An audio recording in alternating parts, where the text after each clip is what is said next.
You want? Let me see your phone for a sec.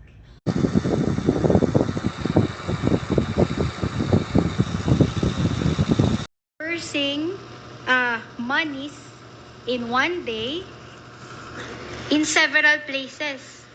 No, sinabi ho, isang araw, madaming mga pinaggastusan, no? Isang date lang yon, iba-ibang lugar. May findings po ba nito sa first ending ninyo?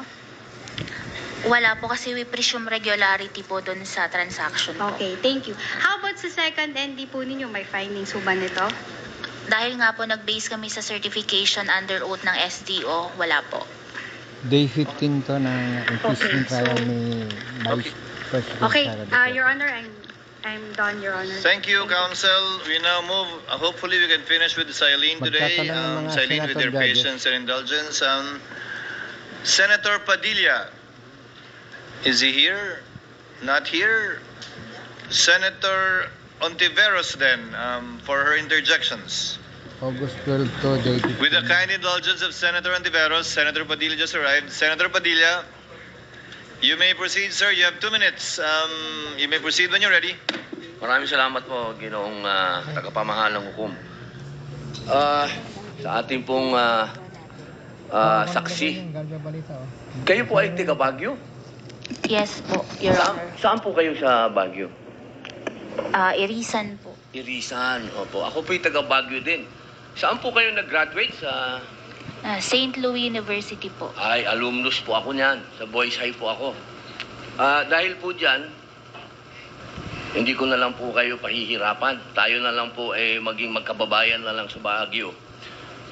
Gusto ko lamang pong magbigay ng impormasyon na lang sa inyo. Opo, kasi naririnig ko yung pag-uusap nyo ng prosecution at ng defense tungkol doon sa success ng confidential fund. Ako po ay may mga ibibigay na information sa inyo.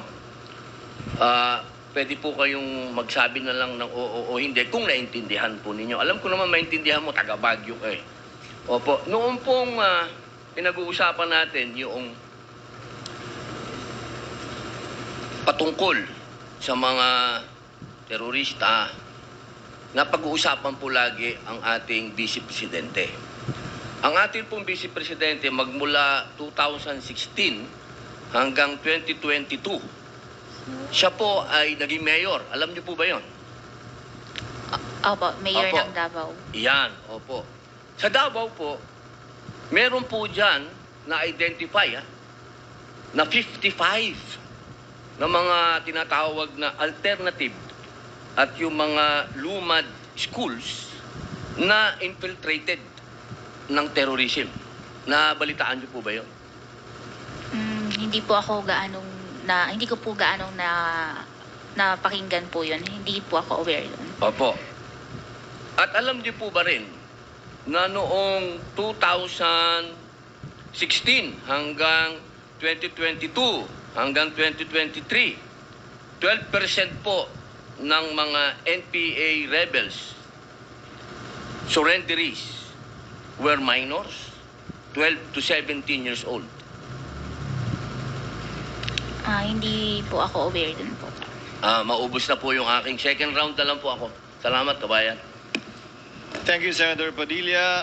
Senator Ontiveros is recognized for her interjections. You have 2 minutes, ma'am. You may proceed when you're ready.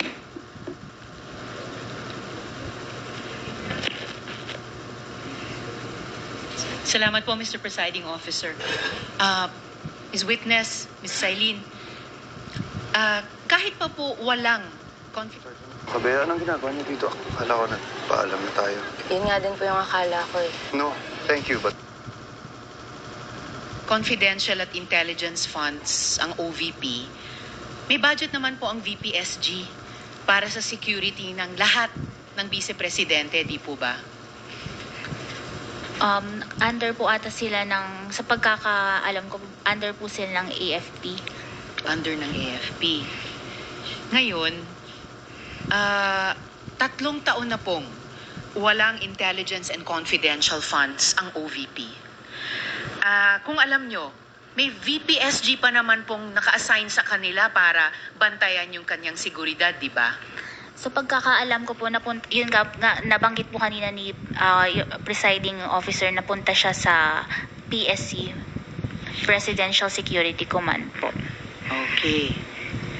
Ngayon, yung mga activities na nandoon sa mga Protective Intelligence Operations reports na pinakita kanina, may binigay bang mga ebidensya ang OVP para patunayan na ginastusan nga po nila ang bawat isa nun? Wala po kasi in-attach lang po nila yon as proof of success of information gathering and surveillance activities. Okay. Na ayon sa inyo kanina ay hindi pa sasapat dun sa hinahanap nyong mga proofs of success dun sa intelligence gathering activities na iyon.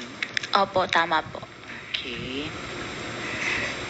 Ngayon, sa iba namang mga acknowledgement receipts, may nakalagay na purchase of medical and food aid at dati naman medicines.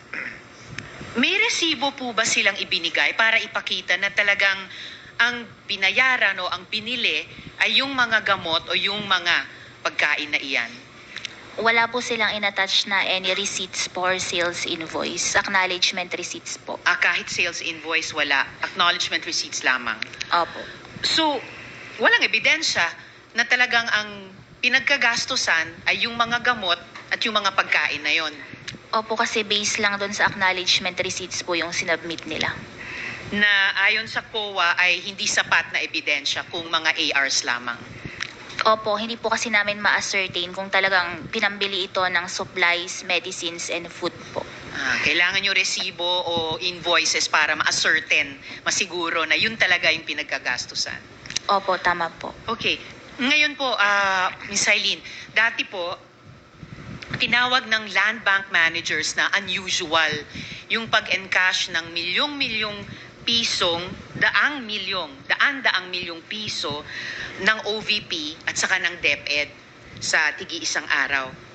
Sa audit po ninyo, meron po ba kayong nakitang illegal, improper o irregular sa paggamit at sa pag-liquidate ng perang iyan?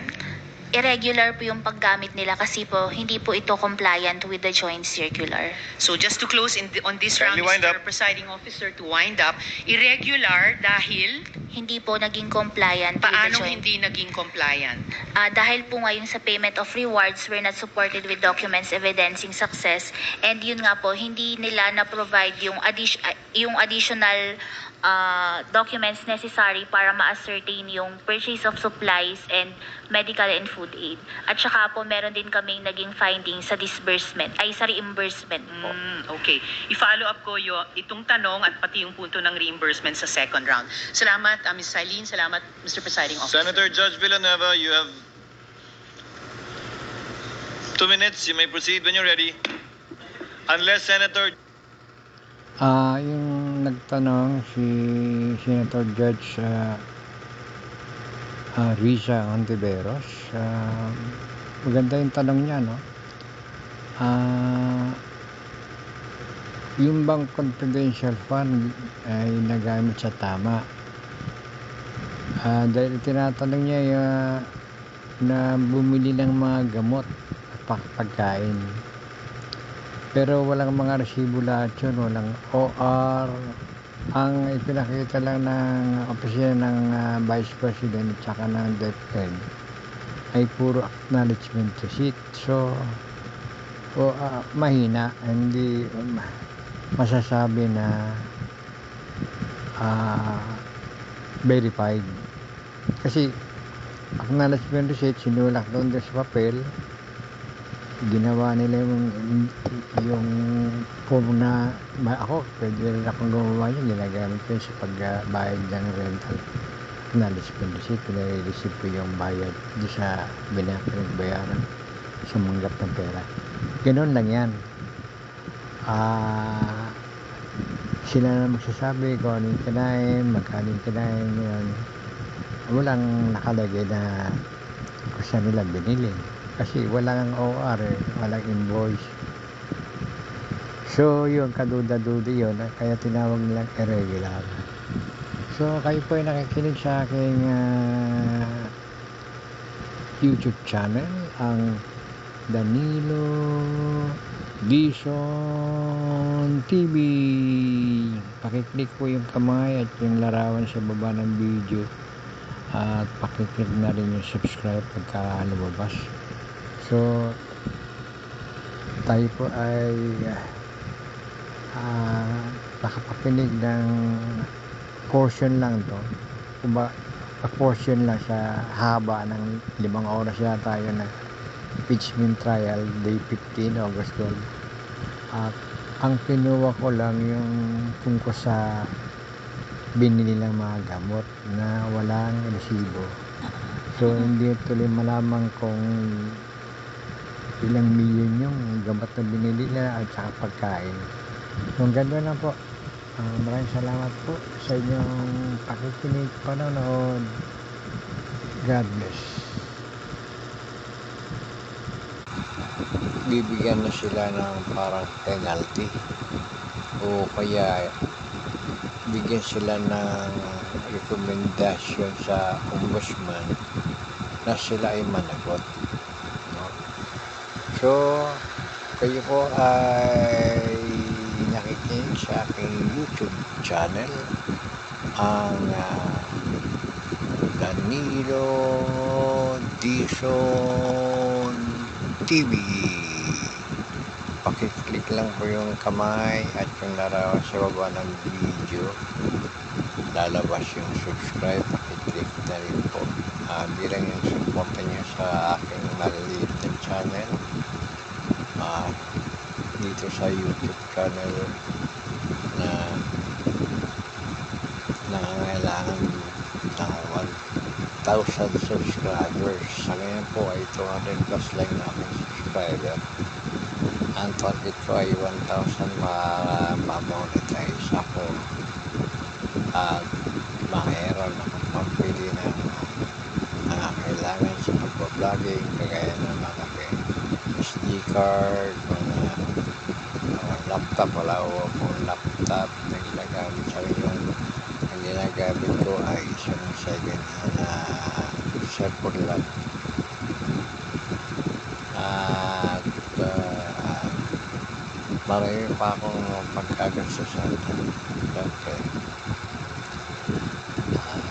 Sana pa matulungan niyo ako.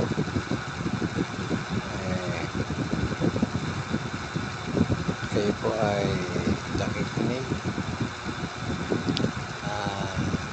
sa credit nga pala kay Sir Christian Sigera sa kanyang content, sa kanyang vlog na Fox First, to his credit po. So hanggang sa muli po, good day and God bless. Alas na lang, kahit sa dabisdak na lang, kahit i-invite ka one time. Di ka nga dyan, hindi ka nga in-invite dyan eh. Di ka na-invite ka ba? May nag-invite ba sa'yo na isang show? Wala din ah. Correct. Di ba? Katulong lang ako, pero kaya kong sumabay sa may mga katalinuhan. Kahit siguro sumabay tayong dalawa. Kahit ilagay tayo sa isang show, tapos dalawa tayo, kaya kitang sabayan yan. Sige lang, kuya, huwag kayong insult ko na mga katulong. Oo nga, yan ang problema ng i-insulto pero kayo. nag-guest ayaw sa mga natin, show mga kababayan. kasama si Larby Granada, Anumang trabaho, si Sir Ronald, anumang malinis yung mga na pinagkakakitaan ng mga kababayan natin. katawa na si Wala kayong Tate, karapatan para kailan insultuhin. ba kayo na televise? Diba? Mga kababayan naman. Di, Marami masarap kayong pala mga maging kababayan katulong na kung OFW. Kasi mapapalabas ka Ayan, sa yung mga TV. sumusuporta kay Yung Sara mga Duterte. may mga Hindi ba kayo professional, asan kayo? nasasaktan sa ganyang sinasabi Nag-guest na ba kayo sa ng mga TV shows? DDS vlogger? Naiyabangan na niyo, iinsultuhin yung mga professional kayo. katulong? Pero Ano naman kung katulong?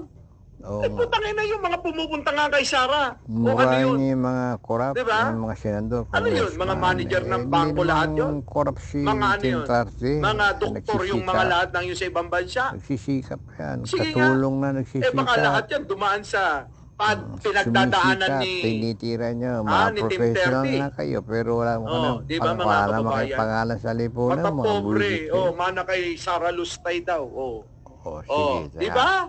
Mga kababayan ko, Papatuloy ko na. ako kahit sino ka, pagka Boss ako Mike. nakasama ninyo, nakaharap ninyo sa ibang bansa, Gagamitin ko tong hindi po content ako mo, ha? Huwag ka magagalit namimili sa ng akin. pagtrato. Ako'y Pare-parehas maliit na yan. vlogger lang. hindi Yakapin pa ko nga- kayo, di pa halikan sikat. ko kayo, So, sa ganun mga ako.